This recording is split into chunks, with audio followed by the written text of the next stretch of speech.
Lyle always thought fear was something you could control, that you could push it aside, bury it, pretend it wasn't there. But when the world around him began crashing down, when he was about to become a father, and the life he worked for started slipping through his fingers, fear wasn't something he could just ignore and bury into the solitude of silence. It was the thing that screamed loudest. He remembered the first time he thought he had everything figured out. He was 35, engaged to Lisa, and the countdown to fatherhood had begun. Just 2 weeks left before their son would be born. He had a career he was proud of, head of marketing at a respected agency, living in the heart of London in a flat that had the perfect balance of comfort and convenience. It was the life he always dreamed of, a thriving job, a strong relationship, and a future that seemed as stable as the concrete buildings that surrounded him.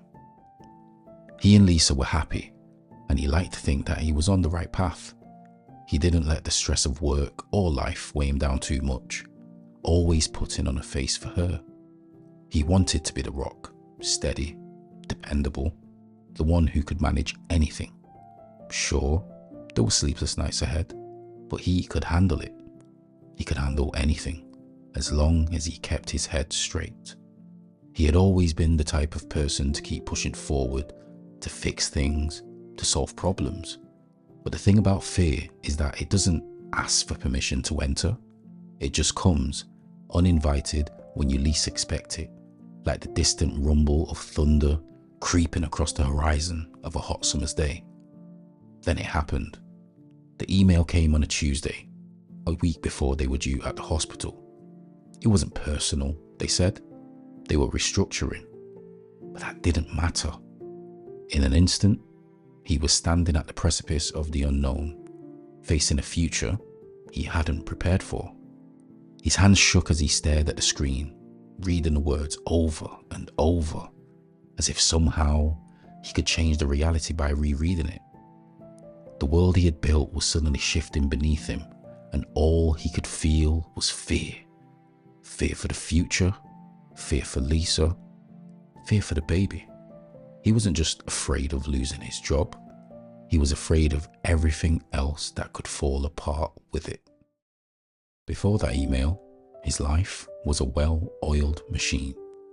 Each morning, he'd wake up at 6 a.m, the soft light of the London skyline creeping through the blinds, giving the city a sleepy yet hopeful glow.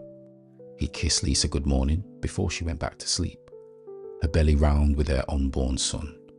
Then, he'd head to the gym for an hour before he made his way into the office, blending into the rhythm of the city. His job was high stakes, fast-paced, but it was a job he loved. Every meeting, every marketing campaign he managed felt like he was building something bigger. He was the one that everyone came to for advice, one they trusted to make things happen.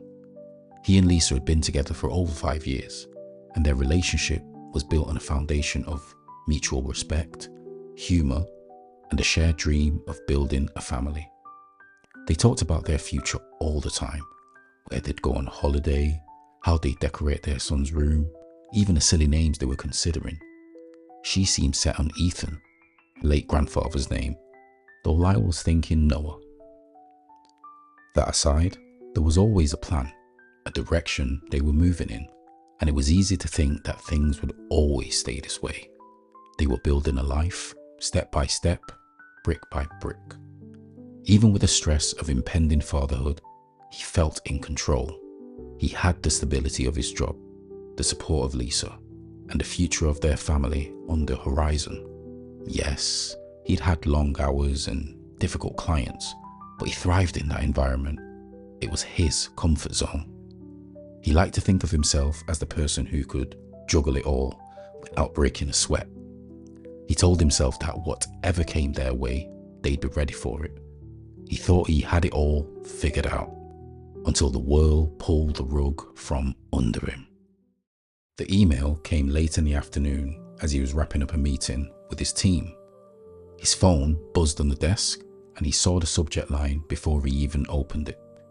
Important company announcement. His heart rate quickened and a sense of unease settled in his chest. The timing felt off. Why would he be sending out an announcement so late? He clicked it open, and as his eyes skimmed the words, he felt his stomach drop. He read the line that stated, "We regret to inform you that, due to organizational restructuring, your position is being made redundant, effective immediately." It took a moment for that to sink in. He stared at the words, trying to make sense of them. Redundant? Sounded like something out of a bad dream, the kind you can't wake up from. He blinked a few times, his mind racing. Was this a mistake? Was this some kind of joke? But no, it was real. The reality was sinking in too fast, and he could feel the ground beneath him starting to give way. His mind went numb. The office noise seemed distant, as if he were underwater. He quickly forwarded the email to himself, just to make sure he hadn't imagined it. He turned to his colleague Andy, who was packing up his things. "Hey, did you get this email?" he asked, trying to sound casual. He glanced at the screen and nodded, his face a mirror of his own confusion. They both stood in silence for a long moment, trying to process what had just happened. He could feel his throat tightening, the flood of panic creeping in, but he didn't want to show it. He had to stay calm, right? There had to be a way out of this. As soon as he got home, he told Lisa. Her face was the same as his, confused, worried, and then quickly, fiercely practical. "We'll figure this out," she said, pulling him into a hug. But it didn't change the knot in his chest or the voice in his head that kept whispering, "What now?" For the next few days, he pretended it wasn't happening. It was easier than he expected. When people asked him about work, he shrugged it off, telling them he was in transition or looking at options. He didn't want to admit that he was scared, that the life he'd built was unraveling faster than he could stitch it back together. Instead of diving into job searches or networking, he focused on the baby's room and preparing for the birth. It was a distraction, and he knew it. But it worked, at least for a little while. He and Lisa spent their evenings putting together the crib, painting the walls, and daydreaming about what life would be like once their son was here. They didn't talk about his job loss much.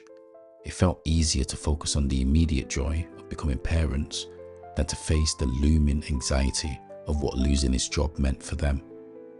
He spent hours scrolling through LinkedIn, checking in with old contacts, but he couldn't bring himself to send out a single application. He couldn't shake the feeling that he was failing, that applying for another job right now, at this stage in their life, would be admitting that he couldn't handle it, that he wasn't the person he wanted to be for Lisa or their baby. So, he buried himself in a small task, thinking that if he kept busy enough, he could avoid the big questions. But each time he looked at Lisa, he could see the concern in her eyes. She knew something wasn't right, but she was trying to give him space. She didn't push, didn't demand he talked about it, but the silence was its own kind of pressure. She was scared too. It wasn't until the night before Lisa went into labor that the weight of everything hit him. They were in the hospital, waiting for the doctor to say it was time, and all he could do was sit there, his mind racing. He couldn't stop thinking about the redundancy, about the fear that kept creeping into his thoughts. What kind of father would I be if I couldn't provide for my family? But in the midst of the chaos of hospital prep and the anticipation of becoming a father, he finally cracked. He needed to talk to someone. He called Andy, his colleague, the one who had been let go of at the same time. He'd always been a good sounding board for him, someone he could count on for honest, no-nonsense advice. He didn't expect much, but when he picked up, his voice was calmer than he had anticipated. "Andy, I don't know what to do. Everything's falling apart. I'm about to be a father, and now I have no job. I feel like I'm failing already." Andy was quiet for a long time before speaking. "Lyle, I get it. I know it feels like the ground's shaking beneath you, But I want you to remember something. Fear, it's normal, but it's also temporary. You've been through tough things before and you got through it. What's different now? His words cut through the noise in his head. Fear is normal. It wasn't an epiphany, but he felt like the real piece of advice, the real piece of clarity since the email. Fear had always been like an enemy he needed to conquer, but Andy's voice reminded him that fear wasn't something to fight against. It was something to navigate. He realized that he had to stop thinking about fear as a roadblock and start seeing it as a tool, a signpost that could guide him towards action, not inaction. You're going to be a great father, Lyle, Andy added. And as for the job, you'll find something better. But right now, you've got to stay present. Your son's about to be born. Don't let the future steal the present from you. Those words, don't let the future steal the present, stuck with him in a way he didn't expect. They gave him permission to focus on what mattered most.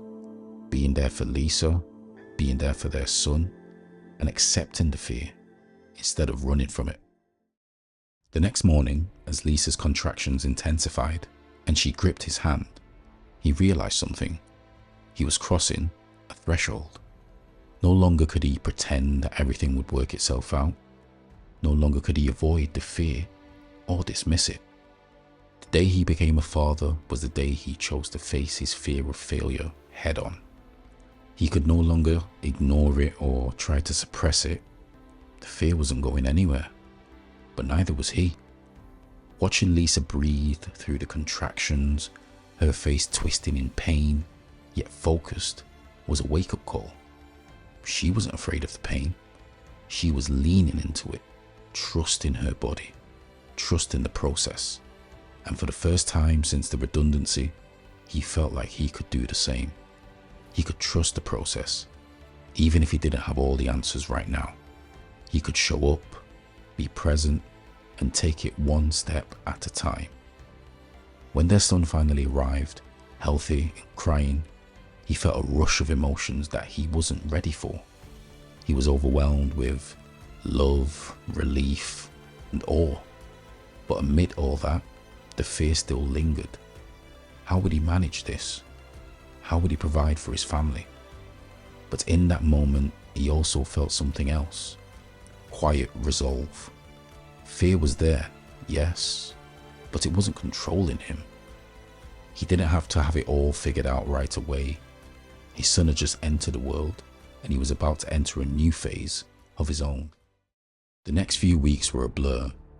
He and Lisa were learning how to care for their newborn son, Ethan, and he was trying to get his head around the reality of being unemployed. He reached out to all contacts in the marketing world, but the responses were sparse. It was disheartening, and the fear crept back in, like an old friend who'd overstayed its welcome. But slowly, he began to realize something. He wasn't alone in this. Every time he felt like he was drowning, Lisa would remind him that they were in this together. She never once let him retreat into himself. "We'll figure it out, Lyle. One day at a time," she'd say, her voice steady, unwavering.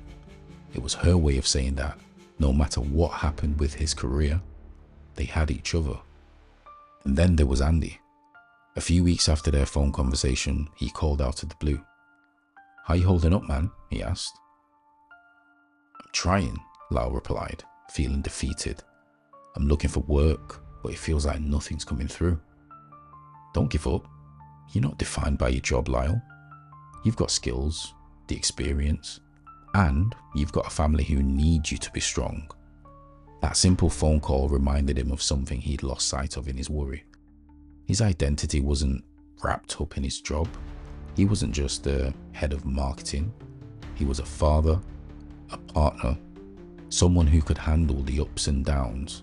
And maybe, just maybe, this period of fear was an opportunity for something new. But it wasn't all smooth sailing. Fear, doubt, and frustration still visited him daily. There were moments when he'd lie awake at night, staring at the ceiling, questioning everything. Would I find the right job? Would I be able to provide? The enemy wasn't just the fear, it was the voice inside his head that told him he wasn't enough, that he wasn't cut out for this. But the more he faced those doubts, the quieter the voice became, like echoes of a distant wind whirling from a distance. Slowly, he started to see the light at the end of the tunnel. The weeks after Ethan's birth were a strange mix of joy and anxiety.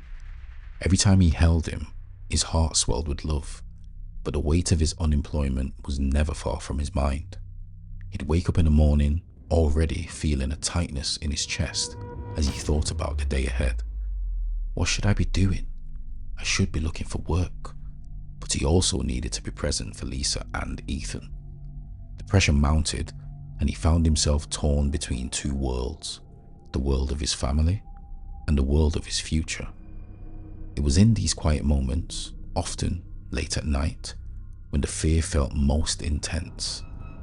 Lisa was asleep beside him, Ethan in his crib, and the city outside was as alive as ever.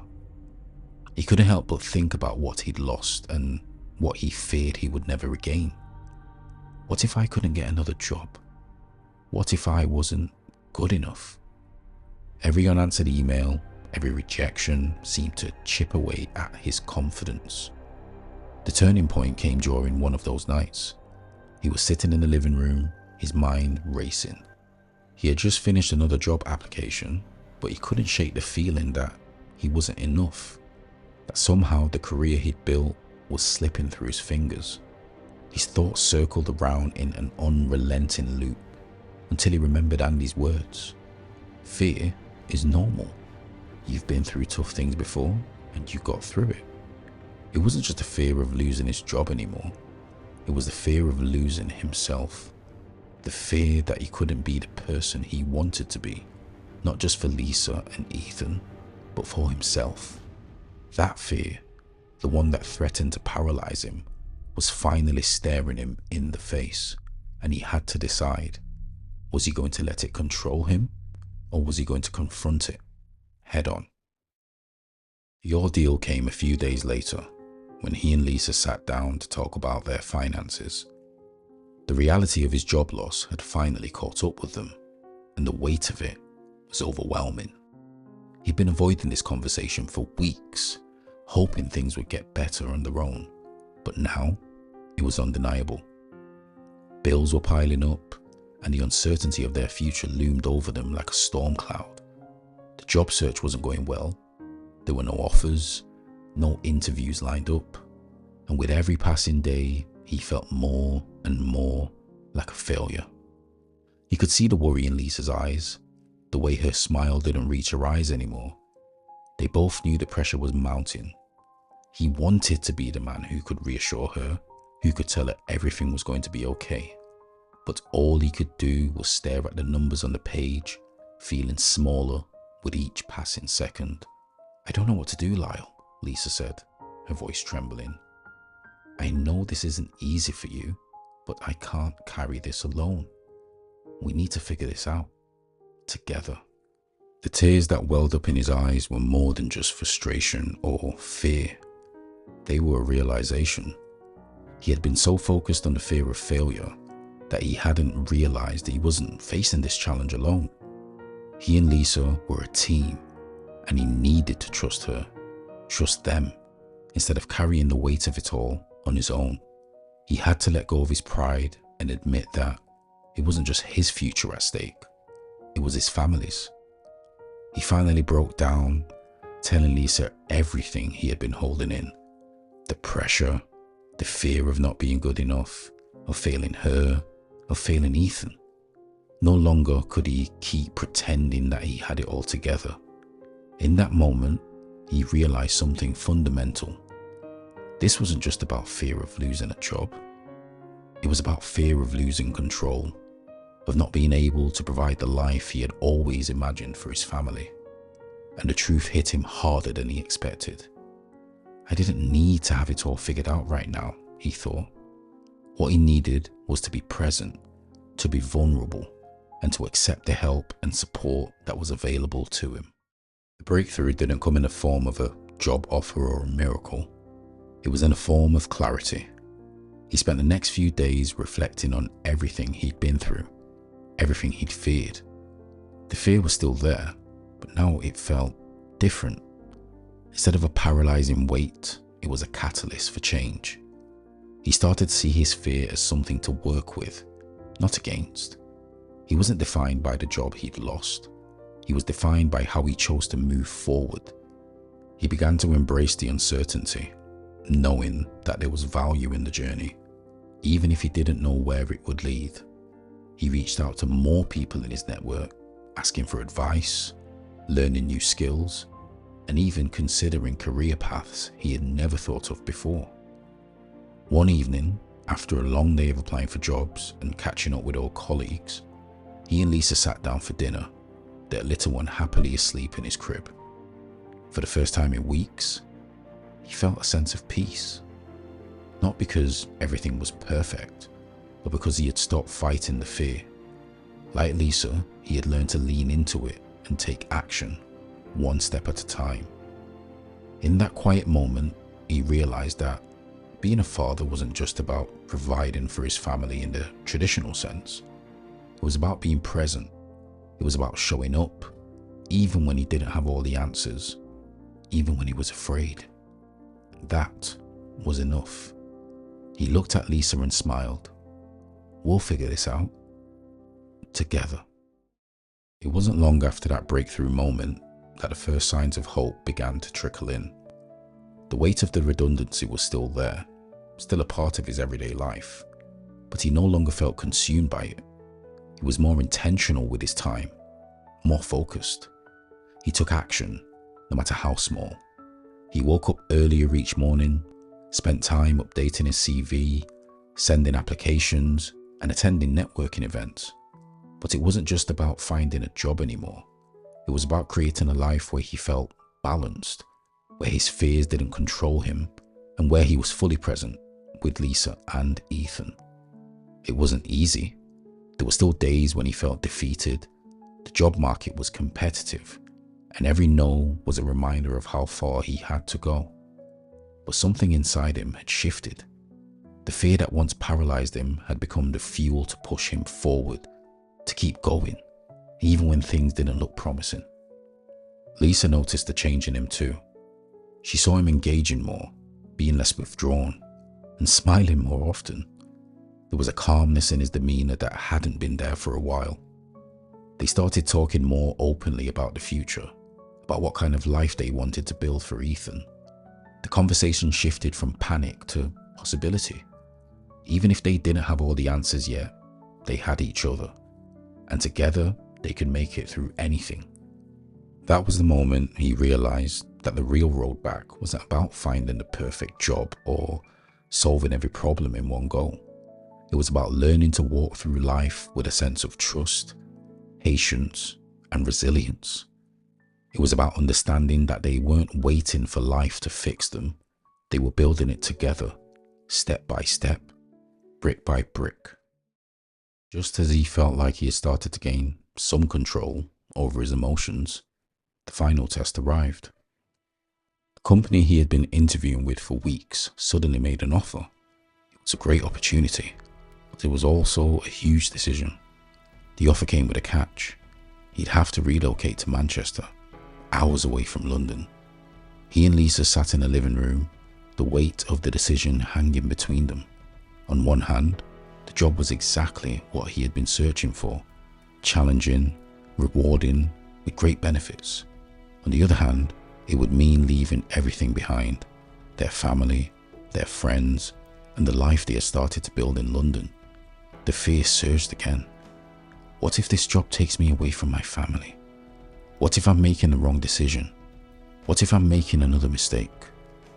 Lisa noticed his hesitation, and she could see the worry in his eyes. But she didn't hesitate. Lyle, she said softly, we've come so far. We've faced everything together. I believe in you, and I believe in us.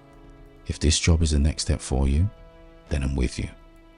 Her words hit him harder than he expected. This wasn't just about him anymore. It was about them, their family. And if this job offered him the chance to grow, to be the provider he wanted to be, he needed to take that leap. But it wasn't just about the job.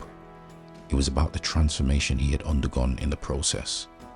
He realized, for the first time, that this fear of failure wasn't something to avoid. It was something to embrace, because it had led him to this moment. The decision wasn't easy, but the fear didn't control him anymore. It didn't paralyze him. Instead, it pushed him to ask the right questions, to make decisions that aligned with who he had become: a father, a partner, and a man who no longer ran from his fears. He accepted the job offer, and with Lisa and Ethan by his side, they made the move. But the real transformation wasn't in the job or the new city. It was in a way he viewed himself, his family, and his future. The fear that once defined him had become a tool for growth, and with that came an understanding. We are never truly in control of the future, but we have the power to shape it by how we respond to the challenges life throws at us. They moved into a new home, in a new city, with a new sense of possibility. He threw himself into his new role, but with a renewed sense of balance. He wasn't consumed by his work, and he wasn't letting his fear dictate his emotions anymore. He had learned that his worth wasn't tied with a job title or a salary. His worth was in the love he gave to his family, the way he showed up every day, and the strength he found within himself. One evening, a few months after the move, he sat down with Lisa, Ethan in his arms. The house was quiet, save for the hum of the city in the distance. And for the first time in a long time, he felt a sense of peace. He had faced the fear and he had survived it. And now he was sharing this new chapter of his life with the people who mattered most. "I'm proud of you, Lyle," Lisa said, a voice full of warmth. "We've made it through." He smiled, looking at her, at Ethan, and at the life they were building. "We're not just surviving, Lisa. We're thriving." And in that moment, he understood that fear would always be there, lurking in the background, but it no longer held him back. It had become a guide, a reminder that growth doesn't happen without discomfort. He wasn't just a father. He was a man who would learn how to face his fears and walk forward, no matter what the future held.